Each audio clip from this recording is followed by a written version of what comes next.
Tartın lentasın. Lentas tartın işte.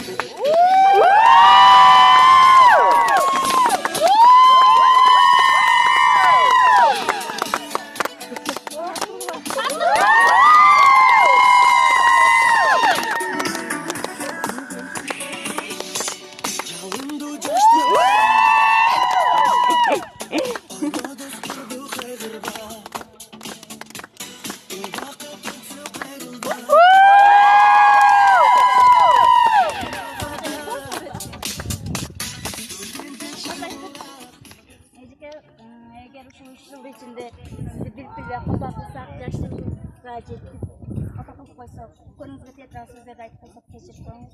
Sizge terenin razıçılığınızı biz razıçılığı şunçalık bizi жақсы жаман күндеріңізде бірге